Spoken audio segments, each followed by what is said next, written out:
Uma produção Domínio Público Audiolivros de Arthur Conan Doyle, Sherlock Holmes, em O Velho Solar de Shoscombe. Narração Jaime Maciel.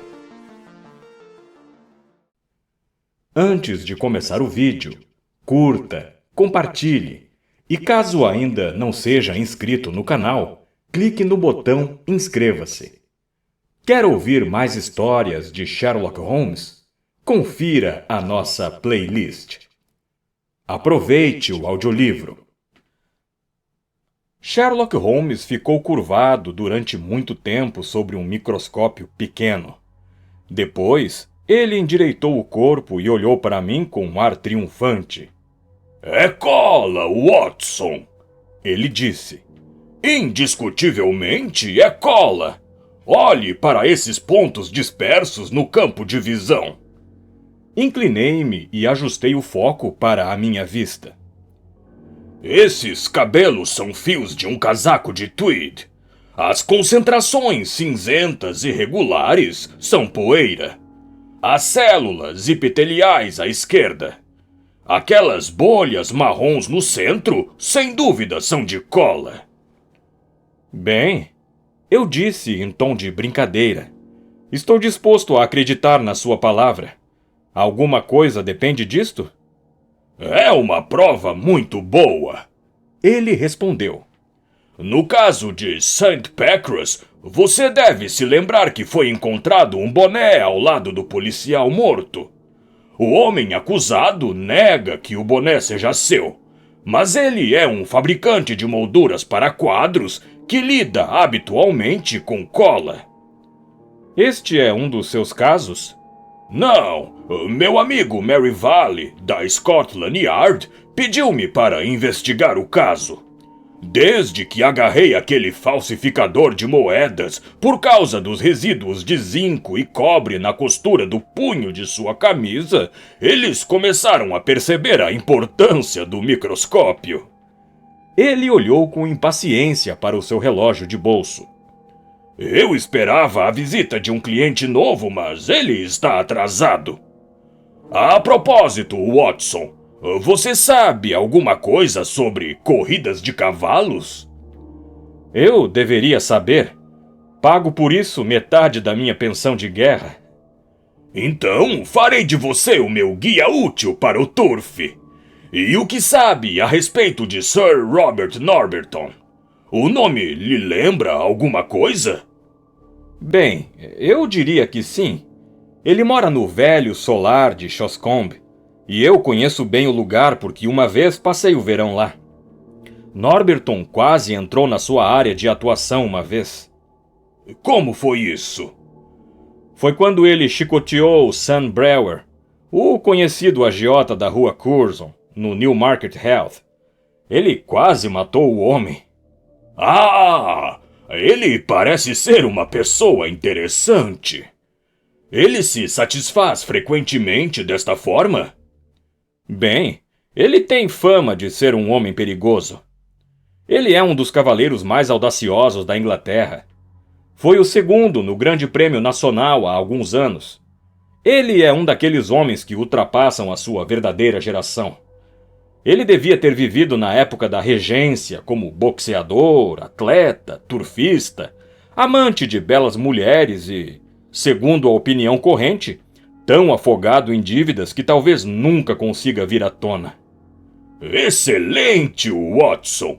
Um perfil eloquente. Parece que conheço o homem. Agora, você pode me dar uma ideia do que é este Velho Solar de Shoscombe? Apenas que fica situado no centro do Parque Shoscombe e que o famoso Aras de Shoscombe e as instalações para treinamento estão lá. E o chefe dos treinadores, disse Holmes, é John Mason. Você não precisa se espantar por eu saber disto, Watson, porque esta é uma carta dele. Mas vamos continuar falando a respeito de Shoscombe. Parece que encontrei um veio rico. Existem os Spaniels de Shoscombe, eu disse. Você ouve falar deles em todas as competições de cachorros. É a linhagem de cachorros mais perfeita da Inglaterra. Eles são um orgulho especial da senhora de Shoscombe. A mulher de Sir Robert Norberton, suponho. Sir Robert nunca se casou. Melhor assim, eu acho, considerando suas perspectivas. Ele mora com a irmã viúva Lady Beatrice Falder. Você quer dizer que ela mora com ele? Não. A propriedade pertencia ao falecido marido dela, Sir James. Norberton não tem direito sobre a propriedade. Ela tem apenas o usufruto e as propriedades pertencem ao irmão do marido. Enquanto isso, ela recebe os aluguéis todo ano. E o irmão Robert gasta esses aluguéis? É mais ou menos isso. Ele é um sujeito terrível e deve tornar a vida dela muito difícil. Entretanto, soube que ela é dedicada a ele. Mas o que há de errado em Shoscombe? Ah, é justamente isso que quero descobrir. E aqui está, espero, o homem que poderá dizer-nos alguma coisa. A porta se abriu e o criado deixou entrar um homem alto, de rosto escanhoado, com a expressão firme e austera que só é encontrada naqueles que têm que dominar cavalos ou rapazes. O Sr. John Mason tinha muitos cavalos e rapazes sob o seu controle, e ele parecia preparado para a tarefa. Inclinou-se com fria autoconfiança e sentou-se na cadeira que Holmes lhe indicou. O senhor recebeu meu bilhete, Sr. Holmes? Sim, mas o bilhete não explicava nada. Era uma coisa delicada demais para que eu pusesse os detalhes numa folha de papel. É complicada demais. Eu só poderia fazer isso pessoalmente. Bem, estamos à sua disposição. Em primeiro lugar, Sr. Holmes, acho que o meu patrão, Sir Robert, ficou louco. Holmes ergueu as sobrancelhas. Estamos na Baker Street, não na Harley Street, ele disse. Mas por que o senhor diz isso? Bem, senhor, quando um homem faz uma coisa excêntrica ou duas coisas excêntricas, deve haver um motivo para isso. Mas quando tudo o que ele faz é excêntrico, então o senhor começa a se espantar. Acredito que Shoscombe Prince e o Derby viraram-lhe a cabeça. É um potro que vai participar da corrida? O melhor da Inglaterra, Sr. Holmes. Se alguém sabe disso, sou eu. Agora falarei abertamente com os senhores, porque sei que são cavalheiros honrados, e que isso não sairá desta sala.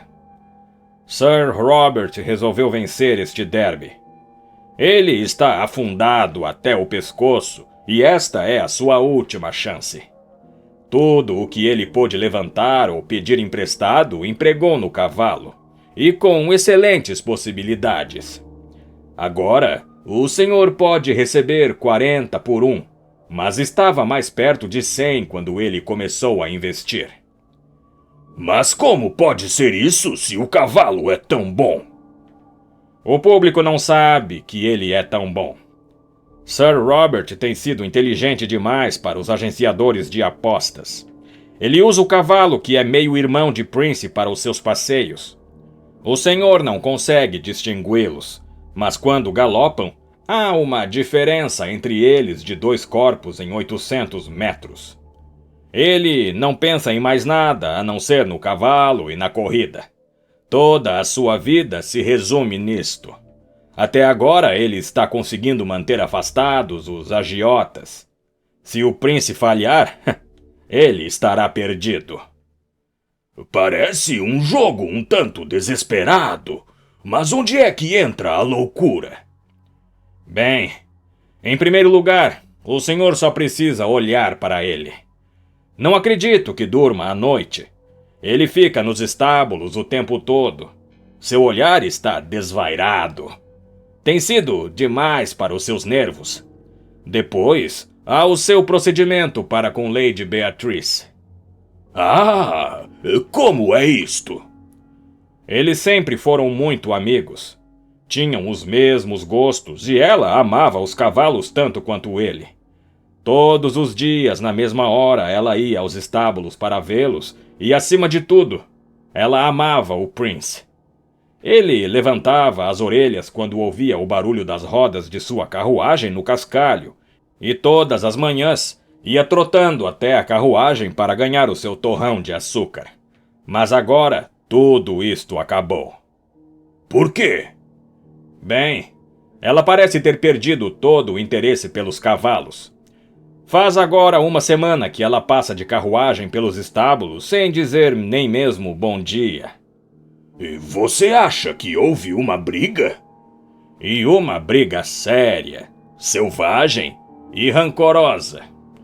Por que outro motivo teria ele dado o spaniel de estimação dela, que ela amava como se fosse seu filho? Ele deu o animal há alguns dias para o velho Barnes, que toma conta do Green Dragon a 4 quilômetros de distância em Crandall. Isto parece mesmo esquisito. É claro que, com seu coração frágil e sua hidropsia, não se poderia esperar que ela saísse muito com ele. Mas ele passava 2 horas todas as tardes no quarto dela. Ele fazia o máximo, porque ela era uma excelente amiga para ele. Mas isto também acabou. Ele nunca se aproxima dela. E ela está sentida. Ela está deprimida, mal-humorada e está bebendo, Sr. Holmes. Bebendo como uma esponja. Ela bebia antes desse afastamento?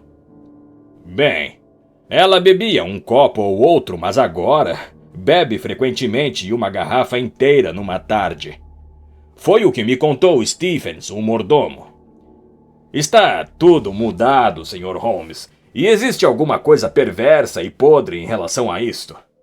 Mas, por outro lado, o que o patrão faz lá na cripta da velha igreja à noite? E quem é o homem que se encontra com ele lá? Holmes esfregou as mãos. Continue, Sr. Mason. Está ficando cada vez mais interessante. Foi o mordomo que o viu sair. Era meia-noite e chovia a cântaros. De modo que, na noite seguinte, eu estava em casa, acordado, e de fato o patrão tornou a sair. Stephens e eu fomos atrás dele, mas foi um trabalho desagradável, porque teria sido horrível se ele nos visse. Ele é um homem terrível com os punhos e, quando se zanga, não tem respeito pelas pessoas. De modo que evitamos nos aproximar muito, mas pudemos observá-lo perfeitamente. Ele estava se dirigindo para a cripta mal-assombrada, e havia um homem esperando por ele lá. O que é esta cripta mal-assombrada? Bem, senhor, há uma velha capela em ruínas no parque. É tão antiga que ninguém conseguiu determinar a sua data. E debaixo dela há uma cripta que tem má fama entre nós. Durante o dia é um lugar escuro, úmido, deserto. Mas poucos naquele condado teriam coragem de se aproximar dela à noite. Mas o patrão não tem medo. Ele nunca temeu coisa alguma na vida. Mas o que será que ele faz lá à noite? Espere um pouco, disse Holmes. Você diz que há outro homem lá.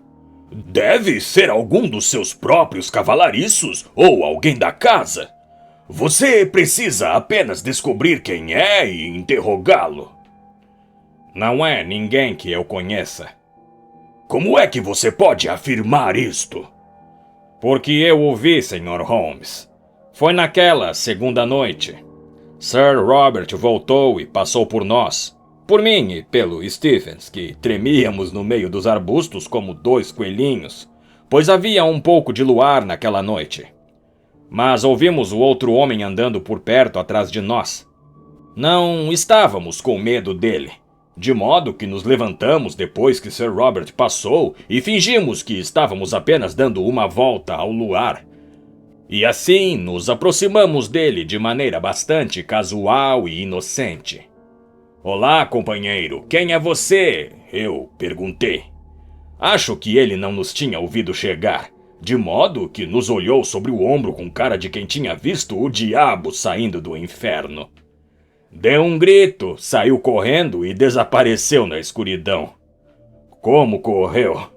Ele sumiu num instante, e quem era ou o que era nunca descobrimos. Mas você conseguiu vê-lo à luz da lua? Sim, eu seria capaz de reconhecer aquela cara amarela. Um cachorro sórdido, eu diria. O que ele poderia ter em comum com Sir Robert? Holmes ficou sentado durante algum tempo, perdido em pensamentos. Quem faz companhia à Lady Beatrice Fowler? Perguntou finalmente. A criada, Carrie Evans. Ela está com Lady Beatrice nos últimos 5 anos. E sem dúvida é dedicada a ela? O Sr. Mason mexeu-se desconfortavelmente. Ela é bastante dedicada, respondeu finalmente. Mas eu não sei a quem. Ah! Disse Holmes. Eu não posso revelar segredos alheios. Compreendo perfeitamente, Sr. Mason. Naturalmente, a situação é bastante clara. Pela descrição que o Dr. Watson fez de Sir Robert, posso perceber que nenhuma mulher está fora de perigo com ele. Você não acha que a briga entre irmão e irmã pode ser por isto?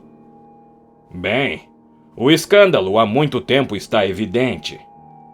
Mas ela pode não ter percebido isto antes. Suponhamos que ela tenha descoberto tudo de repente. Ela quer se livrar da mulher. O irmão não permite.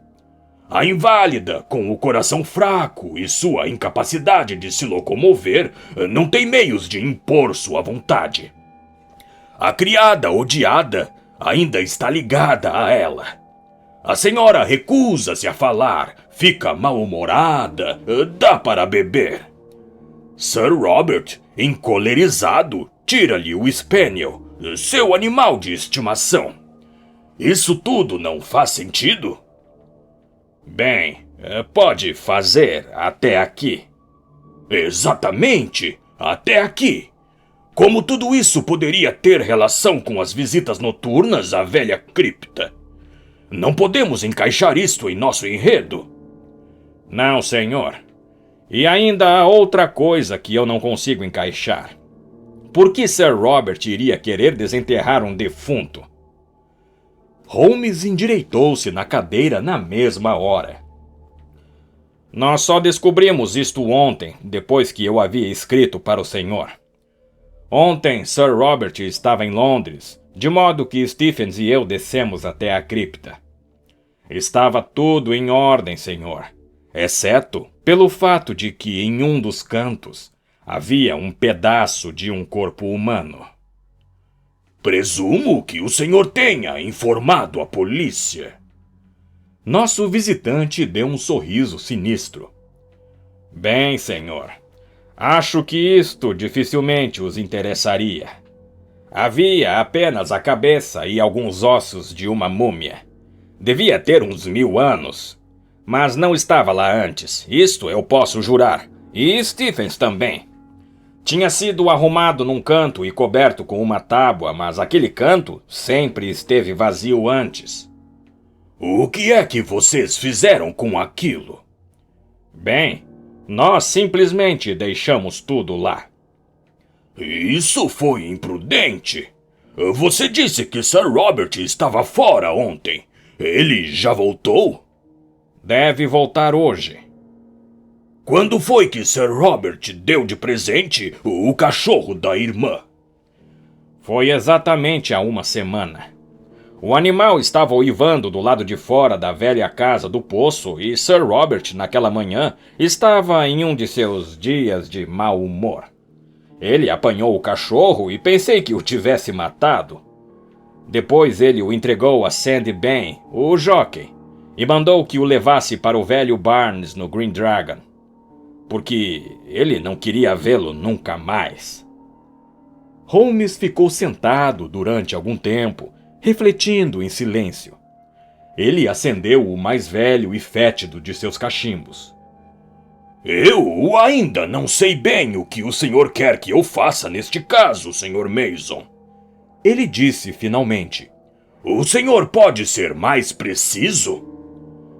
Talvez isto torne as coisas mais claras, Sr. Holmes, disse o nosso visitante. Tirou do bolso um papel e, desembrulhando-o com cuidado, exibiu um pedaço de osso carbonizado. Holmes examinou-o com interesse. Onde o senhor conseguiu isto? Existe uma caldeira para aquecimento central no porão, debaixo do quarto de Lady Beatrice. Ficou fora de uso durante algum tempo, mas Sir Robert queixou-se de frio e a pôs novamente para funcionar. Harvey toma conta da caldeira. É um dos meus rapazes. Esta manhã ele veio me mostrar isto que encontrou enquanto raspava as cinzas com um ancinho. Ele não gostou do aspecto disto. Nem eu, disse Holmes. O que você acha disso, Watson? Tinha sido queimado até virar carvão, mas não havia dúvida quanto à sua importância anatômica. É o côndilo superior de um fêmur humano, eu disse. Exatamente! Holmes ficou muito sério. A que horas este rapaz cuida da caldeira? Ele faz isto todas as tardes e depois vai embora. Então, qualquer um poderia ir até lá durante a noite? Sim, senhor. É possível entrar lá pelo lado de fora? Há uma porta que dá para fora. Há outra porta que leva por uma escada até o corredor onde fica o quarto de Lady Beatrice. Isto é uma coisa complicada, Sr. Mason.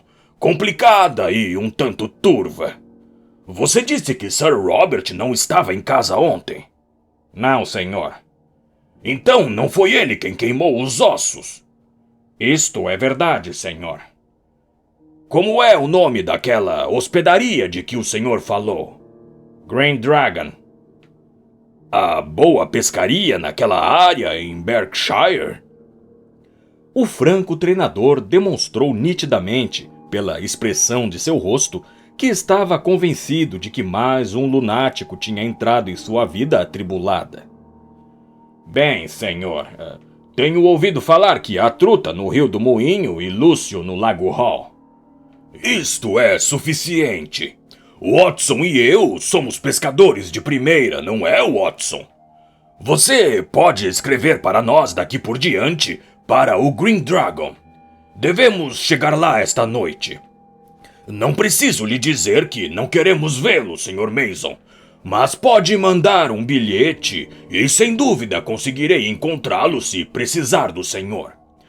Quando tivermos descoberto um pouco mais a respeito do assunto, darei minha opinião.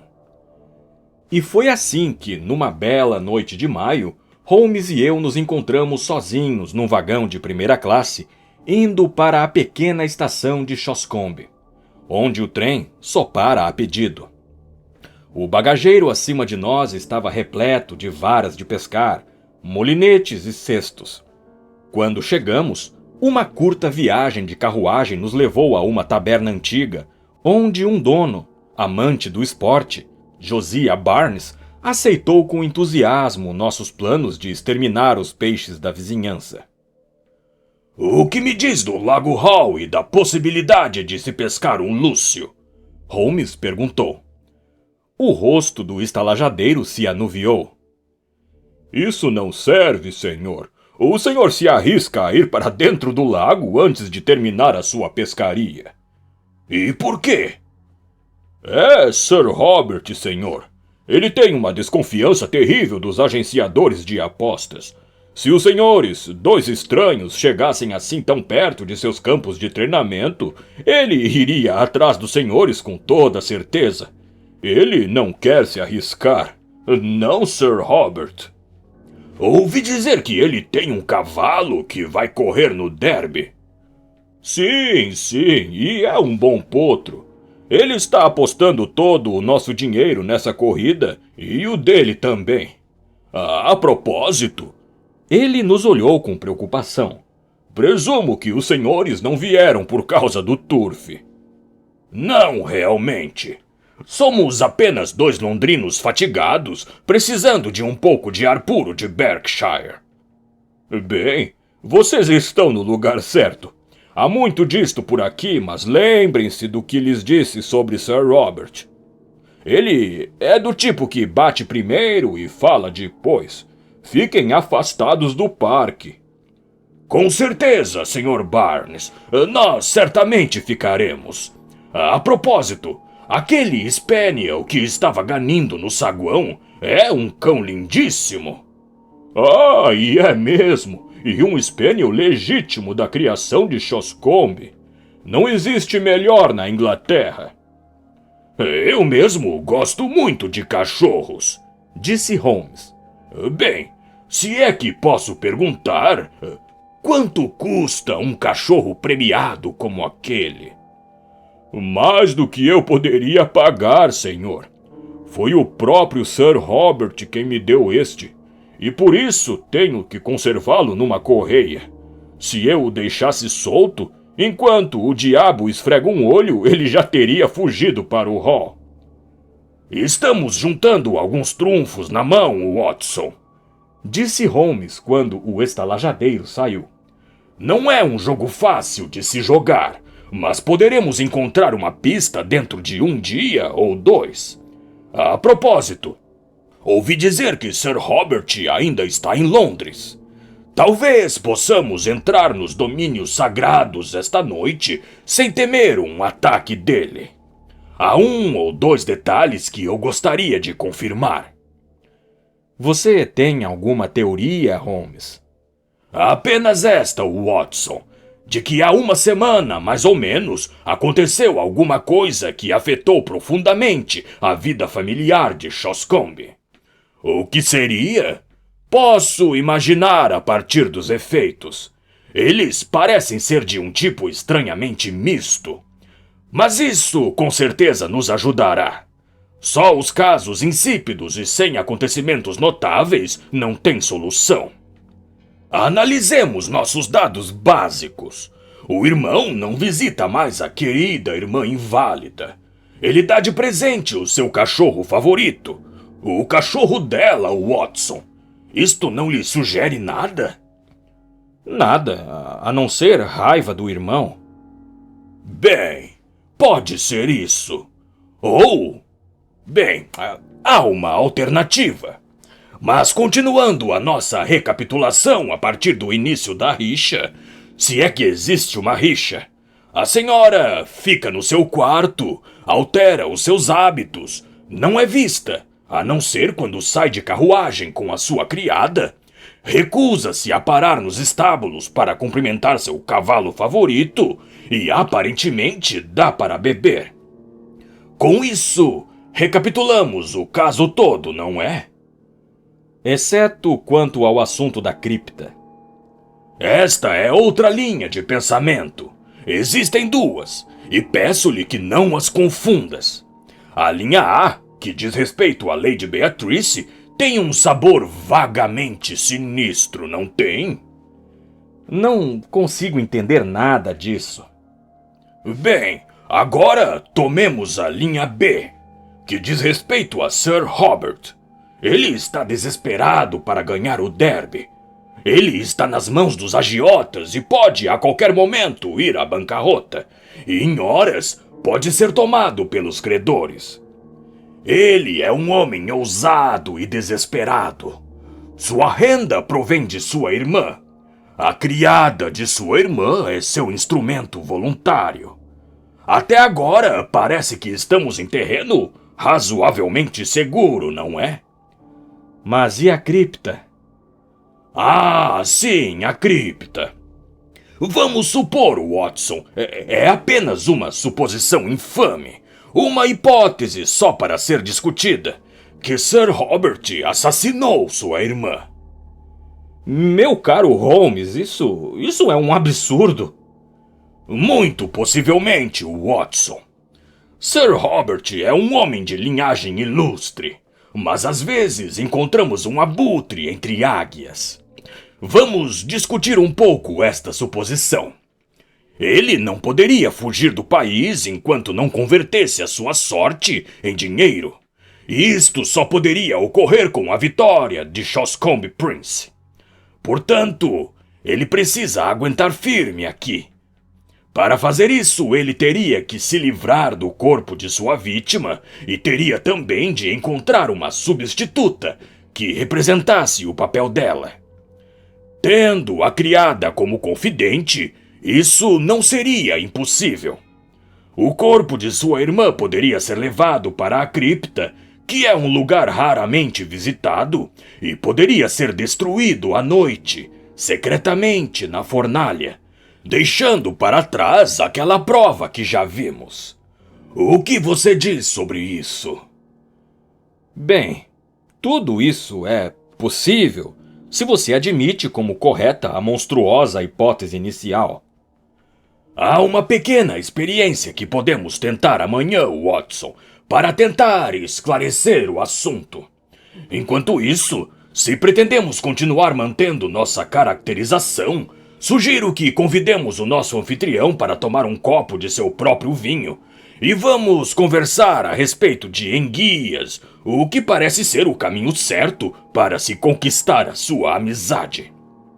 Podemos descobrir por acaso algum mexerico local útil para a elucidação do caso. De manhã, Holmes descobriu que não havíamos trazido certo tipo de iscas, o que nos absolvia do fato de não termos pescado naquele dia. Às 11 horas, saímos para dar um passeio, e ele obteve permissão para levarmos o Spaniel preto. É este o lugar, ele disse, quando nos aproximamos dos 2 altos portões do parque, encimados por grifos heráldicos. O Sr. Barnes me informou que, por volta do meio-dia, a velha dama sai para um passeio e que a carruagem precisa diminuir a marcha enquanto os portões são abertos. Quando a carruagem atravessar os portões e antes que sua velocidade aumente, quero que você, Watson, pare o cocheiro fazendo-lhe alguma pergunta. Não se incomode comigo. Ficarei atrás deste arbusto de azevinho para observar o que puder. Não foi uma vigília longa. 15 minutos depois, avistamos a grande carruagem amarela aberta descendo a avenida, com 2 magníficos cavalos pardos. Holmes agachou-se atrás do arbusto com o cachorro. Fiquei de pé no caminho, balançando a bengala despreocupadamente. Um guarda saiu correndo e os portões foram abertos. A carruagem reduziu a marcha e pude observar bem seus ocupantes. Uma jovem, muito pintada, de cabelos louros e olhos atrevidos, estava sentada à esquerda. À sua direita estava uma pessoa idosa, de costas encurvadas e uma barafunda de chales ao redor de seu rosto e dos ombros, que indicavam a inválida. Quando os cavalos chegaram à estrada, levantei a mão num gesto autoritário. Perguntei se Sir Robert estava em Shoscombe. No mesmo instante, Holmes saiu do esconderijo e soltou o Spaniel. Com um grito de alegria, o cão correu para a carruagem e pulou sobre o degrau. Então, num segundo, seu comprimento veemente transformou-se em raiva furiosa, e ele mordeu a saia preta que estava sobre o degrau. Vamos em frente! Gritou uma voz áspera. O cocheiro chicoteou os cavalos e nós ficamos parados na estrada. Bem, Watson, conseguimos! Disse Holmes enquanto atava a correia no pescoço do Spaniel excitado. Ele pensou que fosse a sua dona e descobriu que era um estranho. Os cachorros não se enganam. Mas era a voz de um homem, exclamei. Exatamente! Temos mais um trunfo nas mãos, Watson, mas mesmo assim é preciso jogar com cautela. Meu amigo parecia não ter outros planos para aquele dia, E nós realmente usamos nosso equipamento de pesca no Rio do Moinho, e o resultado foi que tivemos uma travessa de trutas na nossa ceia.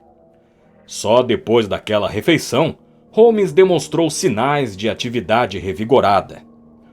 Uma vez mais, encontramo-nos na mesma estrada em que havíamos estado pela manhã, que dava nos portões do parque. Uma figura morena e alta estava nos esperando ali, e era o nosso conhecido de Londres, Sir John Mason, o treinador. Boa noite, senhores, ele disse. Recebi seu bilhete, Sr. Holmes. Sir Robert ainda não voltou, mas ouvi dizer que ele é esperado esta noite. A que distância a cripta fica da casa? Perguntou Holmes. A uns 400 metros. Então, acho que poderemos agir sem medo. Não posso correr este risco, Sr. Holmes. Assim que ele chegar, vai querer me ver para saber as últimas notícias de Shoscombe Prince. Compreendo. Neste caso, temos que trabalhar sem o senhor. Poderá nos mostrar a cripta e depois ir embora.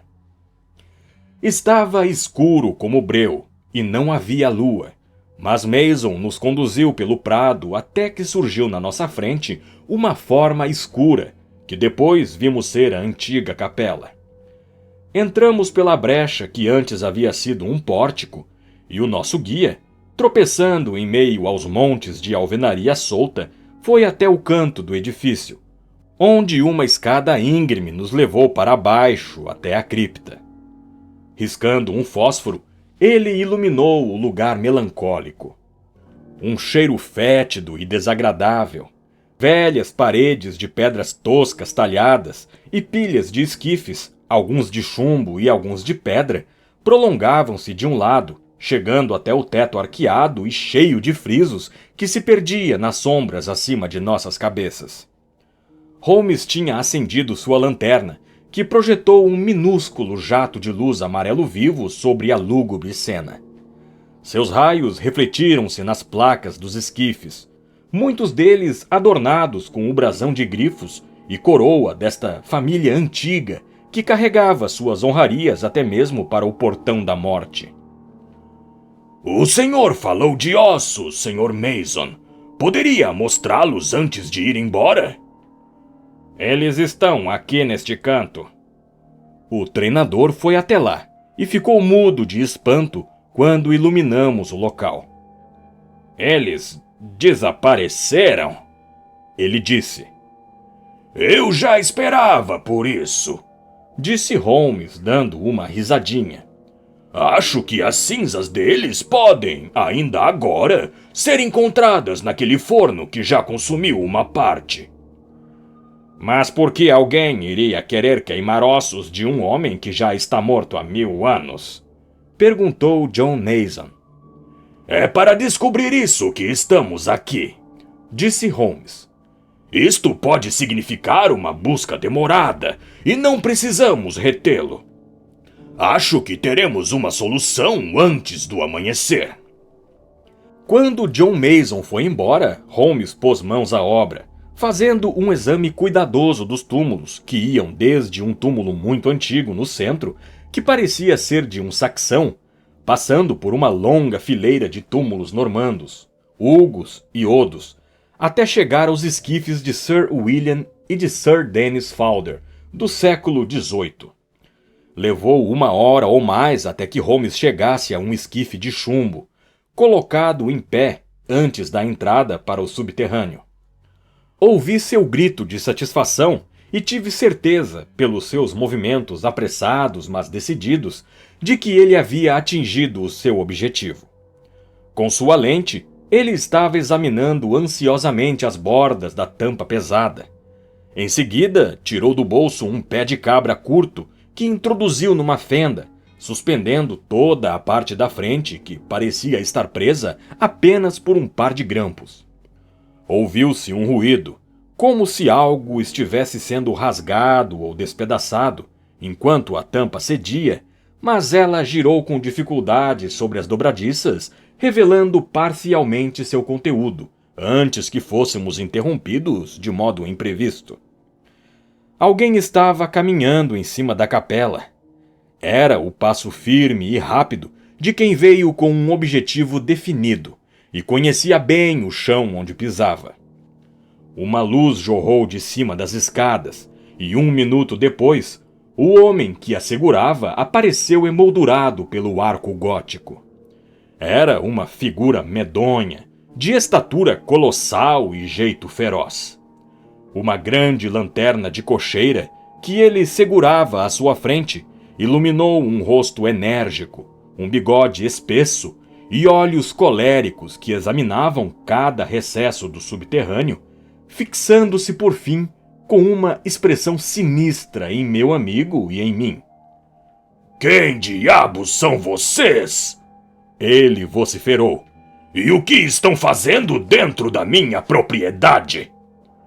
Então, como Holmes não respondesse, avançou alguns metros e ergueu uma pesada bengala que carregava. Vocês estão me ouvindo? Gritou. Quem são vocês? O que estão fazendo aqui? Seu bastão agitou-se no ar. Mas em vez de apavorar-se, Holmes avançou na direção dele. Eu também tenho uma pergunta para fazer-lhe, Sir Robert.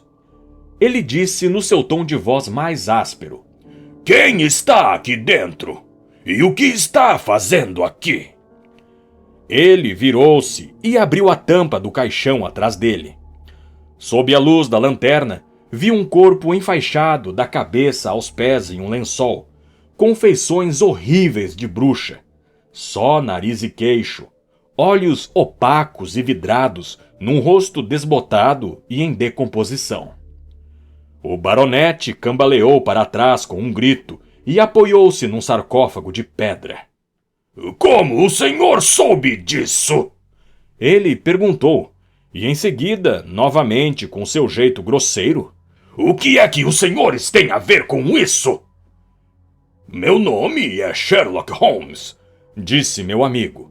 Talvez o nome lhe seja familiar.